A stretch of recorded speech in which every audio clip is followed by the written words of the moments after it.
My parents gave their house as a gift for my sister and her boyfriend's 18th birthday, even though I had paid their mortgage for 7 years and 9 months.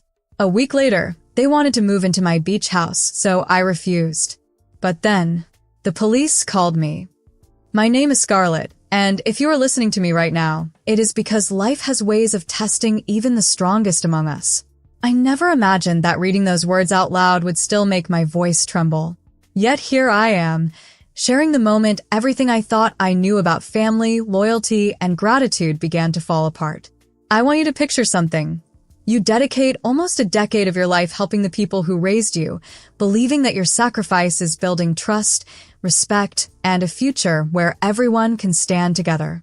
But the moment their comfort becomes more important than your well-being, something shifts inside you. A curtain lifts. A truth you never wanted to face begins to reveal itself. When my parents handed over the house I had worked so hard to save, I felt the ground move under my feet. It was not just a house.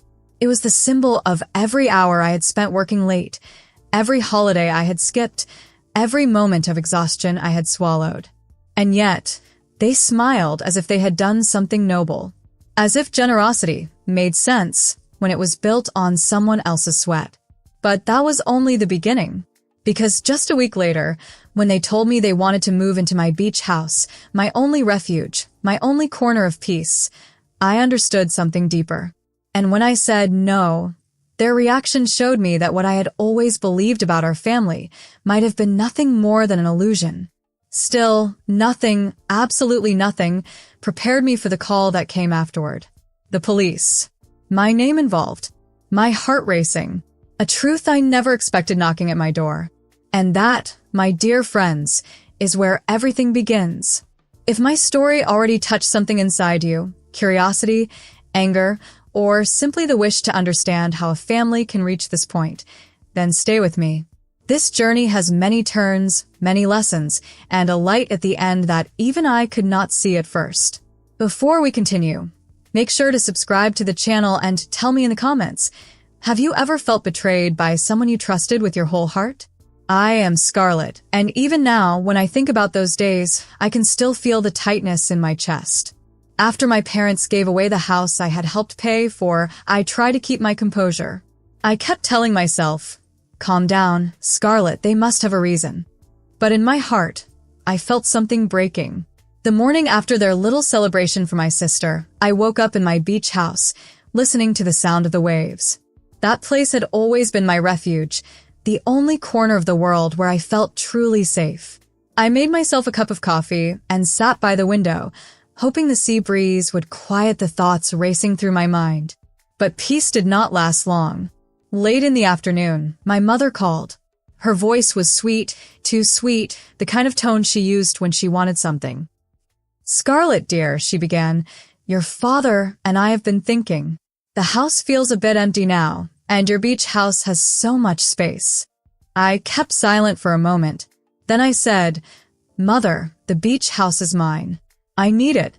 I won't hand it over. There was a long pause, followed by a sharp breath. I didn't expect you to be so selfish, she replied. Selfish. After almost 8 years of paying their mortgage, that word echoed in my chest like a hammer. That evening, I took a long walk along the sand, trying to make sense of everything. The sun was lowering, the sky turning golden, and I watched couples holding hands, children running, older folks sitting on benches watching the horizon. Life looked peaceful, simple. I wish mine felt the same. When I returned home, I found my father waiting at my door. His arms were crossed, his expression stern. Scarlett, he said, your mother is upset. We thought you would show some understanding. After all we've done for you. I tried to stay calm, but my voice trembled. After all you've done for me? I paid for your house. For years. Isn't that enough? He looked away, avoiding my eyes. Your sister needs stability. You already have yours. That sentence hit me harder than I expected, as if my entire life existed only to hold theirs together. We argued for several minutes, voices rising, the waves crashing behind us like an audience to our pain. In the end, he walked away without saying goodbye. I stood there alone, the wind cold against my skin, and a feeling I had never known before spreading inside me. Something was about to change, and not gently. And the next day, the police would call. The next morning began quietly, almost too quietly, as if life were holding its breath. I woke up early, long before the sun had fully risen. The sky was still pale, and the sea looked calm, a soft blanket of silver. I remember thinking, maybe today will be easier. But deep down, I felt a strange heaviness, as though something waited just beyond the horizon. I made myself some tea and sat on the porch, listening to the slow rhythm of the waves. I tried to distract my mind by watering the plants and straightening the cushions on the chairs, small things that usually help me find balance. But that day, nothing seemed to reach me. Then the phone rang. At first, I ignored it. I thought it might be my mother, ready to start another argument. But the ringing continued, persistent, steady. So I picked it up. "Good morning. Is this Scarlett?" A man's voice asked. "Yes, who is speaking?" "This is Officer Ramirez. We need to speak with you regarding a report that has been filed. Are you available?" My breath caught. "A report? About what?" "We'll explain everything once we arrive. Please stay where you are." I felt the room spin for a moment. I had never been involved with the police in my entire life. I paced the living room, trying to steady my breathing, repeating to myself, "You have done nothing wrong. Stay calm." When the officers arrived, two of them stepped out of the car, walking toward me with slow, respectful steps. They greeted me politely, and I guided them inside. "Miss Scarlett," Officer Ramirez began, "we received a complaint from your parents." My heart sank. "A complaint? What did they say?" "They reported that you refused them access to what they claim is their family property, your beach house." I closed my eyes for a moment, trying to stay composed. "This house is legally mine. I bought it. Every document is in my name." "We understand," the second officer said gently. "But they also claim you threatened them during a dispute last night." I stepped back, stunned. "Threatened them? I never laid a finger on anyone. I only told them I wouldn't hand over my home." The officers exchanged a look. "We are not here to judge, Miss Scarlett. We are only here to verify. Do you mind if we ask a few questions?" I nodded, though my hands trembled. As we talked, a realization slowly crawled into my chest. My own parents had taken our disagreement to such an extreme that they involved the police. They didn't come to talk. They didn't seek peace. They wanted to force me into submission. And in that moment, something inside me shifted forever. I invited the officers to sit, though my hands were still shaking. I tried to steady my breathing, but my voice quivered when I spoke. I would never harm my parents. We argued, yes, but words are not threats. Officer Ramirez nodded slowly. Arguments happen in families. We understand that. But when someone files a formal report, we must verify the situation.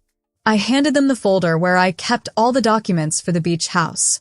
I had every paper in order: ownership, taxes, maintenance records. They reviewed everything carefully, exchanging quiet comments between themselves. After a few minutes, the second officer closed the folder gently. "Miss Scarlett, everything checks out. This property is legally yours, with no dispute or shared ownership. Your parents have no claim to it."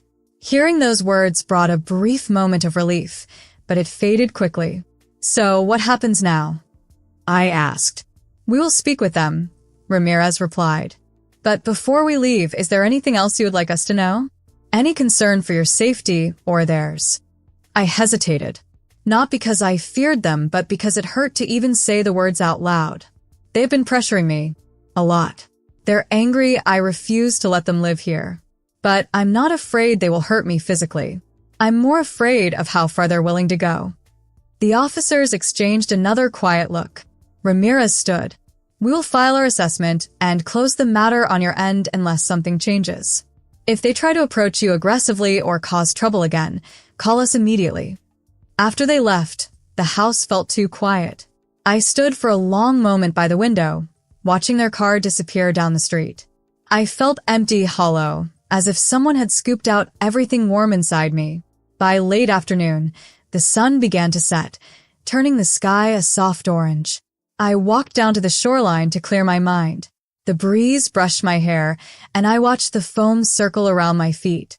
Normally, the sea comforted me, but that evening, it only reminded me how small I felt. When I returned home, my phone was buzzing nonstop. Dozens of missed calls. My mother, my father, even my sister. Finally, a message appeared from my sister's number. "I can't believe you did this. They're heartbroken. How could you call the police on them?" My stomach twisted. I whispered to myself, "I didn't call, they did." Before I could reply, another message arrived, this time from my mother. "If you think you can treat us like strangers, then fine. You'll see what a mistake you're making." Those words chilled me more than the sea breeze. Because for the first time in my life, my parents were not just disappointed.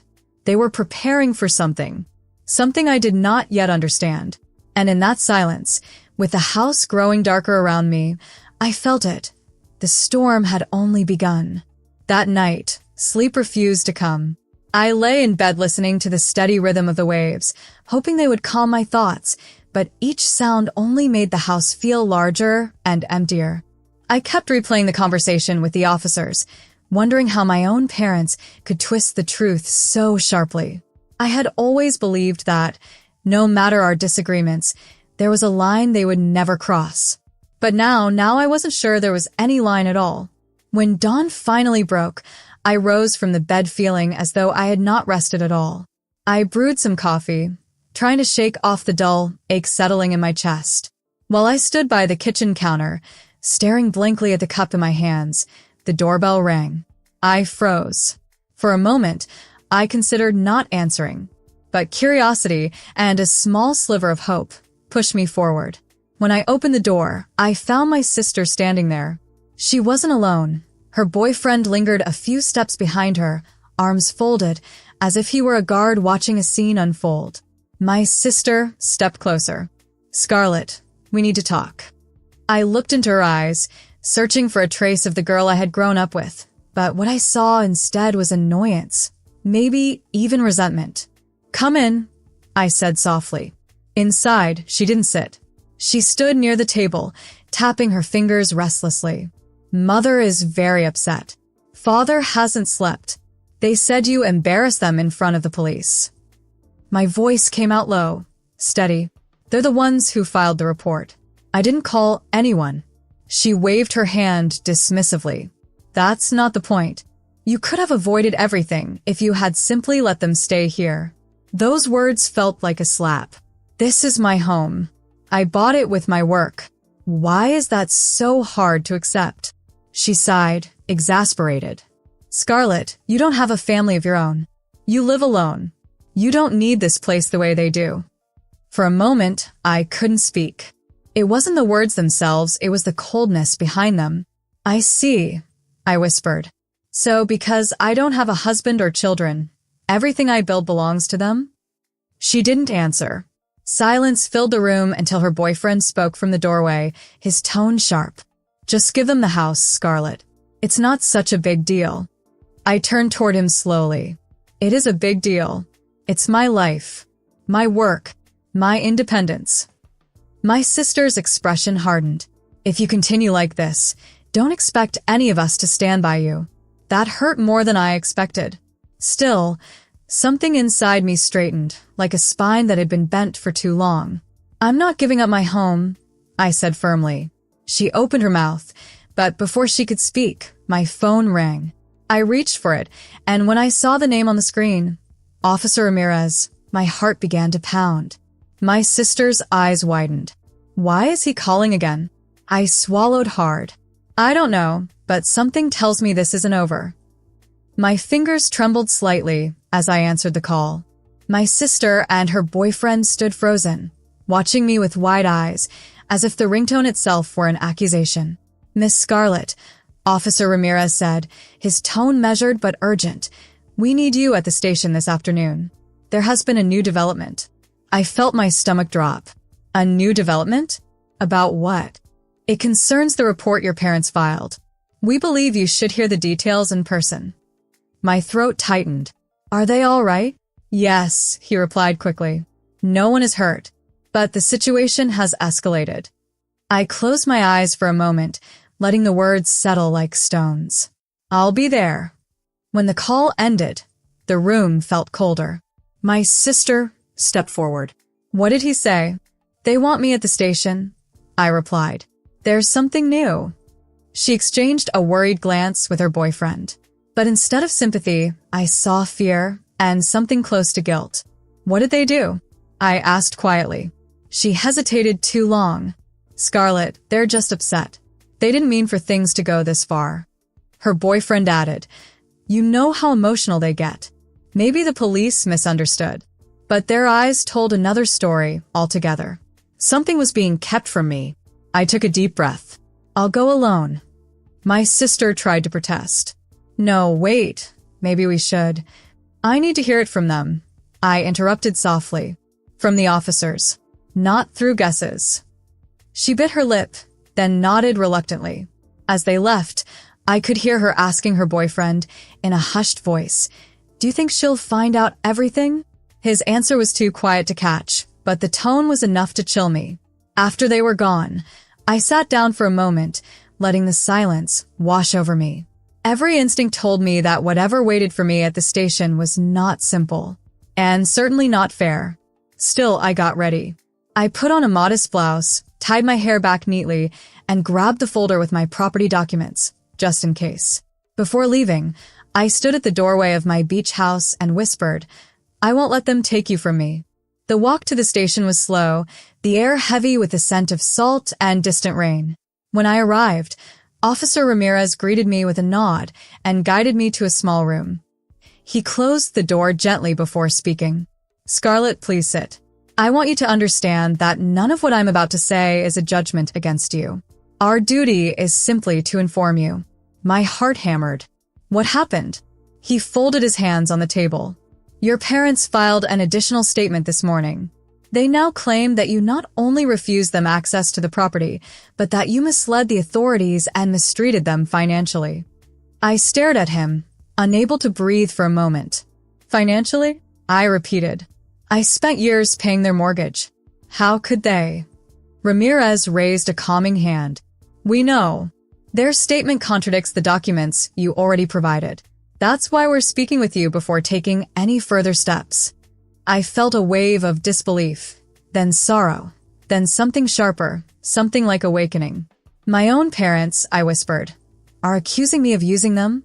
Ramirez nodded slowly. Yes. And that's not all. They stated that they expect compensation.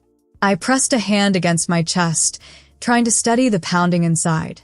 Compensation for what? For the years they claim they supported you. The words echoed in the room, absurd and cruel. Supported me. They had taken nearly a decade of my income, my time, my strength, and somehow twisted it into a story where I was the one who owed them. In that moment, sitting in that small room under the dim lights, I felt something inside me shift forever, a door closing quietly. For a long moment, I simply sat there, staring at Officer Ramirez as though he had spoken in another language. My ears rang with disbelief, and I felt the weight of each word settle like cold stones in my stomach. Scarlett, he said gently, we are not pursuing any action against you. Their claims have no supporting evidence, but their insistence is unusual. That's why I want to ask, is there anyone who might be influencing them? I lowered my gaze, thinking of my sister's visit, the coldness in her voice, the way she and her boyfriend whispered as they left my home. They didn't always treat me this way, I murmured. But lately, it's as if someone has turned them against me. Ramirez nodded thoughtfully. Family conflicts can be complicated, but please understand, you are not required to give them anything, nor are you under investigation. Those words brought a flicker of relief, but not enough to calm the ache in my chest. I left the station with careful steps, feeling as though the ground beneath me had changed somehow, like the earth had shifted, leaving me on unfamiliar soil. Outside, the sky was covered in thick clouds, the kind that carried the promise of heavy rain. I walked slowly toward home, holding my folder close to my chest. Along the way, I passed elderly couples out for their morning strolls and neighbors sweeping their porches. Their lives felt so peaceful, so steady, and I wondered when mine had drifted so far from that calmness. When I reached the beach house, the wind had picked up. I went inside, closed the door behind me, and leaned against it, letting the quiet seep into my bones. For a while, I simply wandered from room to room, touching the furniture, the curtains, the table I had restored with my own hands. This house wasn't simply a building, it was a part of me, a sanctuary I had fought to maintain. Then a knock echoed through the door. I stiffened, but forced myself to open it. This time, it wasn't my parents. It was Mrs. Albright, my elderly neighbor, an attentive woman with soft eyes and a memory sharp enough to recall everything that ever happened on our street. "Scarlett, dear," she said, her voice warm but worried. "I saw your family outside last night. They were arguing loudly. They said some terrible things about you. I thought you should know." Her kindness almost brought tears to my eyes. "What did they say, Mrs. Albright?" She hesitated, then sighed. "Your mother said you abandoned them. Your father said you took from them and owe them your loyalty. And your sister." Mrs. Albright's voice lowered. "She said you were never part of the family to begin with." I felt something inside me crumble quietly, like an old wall giving way. Mrs. Albright reached for my hand. "Listen to me, Scarlett. You are not what they called you. You are a good woman. Sometimes, the people we help the most are the ones who forget what our kindness cost." Her words warmed me, steadied me. That evening, I sat in my small living room, watching the sky darken through the window. The quiet of the house felt different now, less like loneliness and more like clarity. Painful, yes, but clear. For the first time, I began to ask myself a question I had been avoiding. Why were they so desperate to take my home? Why were they rewriting our entire past? And that night, as I sat there wrapped in a blanket, listening to the distant rumble of thunder, I realized something important. There was still a truth hidden somewhere in all of this, a truth I had yet to uncover. And it would change everything. The next morning arrived with a soft drizzle, the kind that misted the air and blurred the horizon. I stood by the kitchen window, holding a warm cup of tea between my palms, letting the silence settle inside me. The events of the past days felt unreal, as if I had stepped into someone else's life. Yet the ache in my chest reminded me that every moment had been painfully real. I knew I couldn't let things continue as they were. Not with my parents spreading lies. Not with my sister treating me like an obstacle. And not with my peace being constantly threatened. So I made a decision, one that felt both heavy and necessary. I would talk to them. But this time, I would not go alone. Before leaving, I stopped by Mrs. Albright's house to thank her for her kindness. When I told her I planned to confront my family, she squeezed my hand gently. "Hold your head high, Scarlett," she said. "You have the truth. Let that be your shield." Her words gave me strength. At the station, Officer Ramirez agreed to accompany me for a brief check-in, just to keep things civil. When we arrived at my parents' home, the front door was already open. My mother stood inside, arms crossed, while my father lingered behind her with a stiff posture. My sister and her boyfriend sat at the dining table, whispering. The moment they saw me with the officer, the room fell silent. My mother was the first to speak. "So you brought the police again? To intimidate us?" Ramirez stepped forward calmly.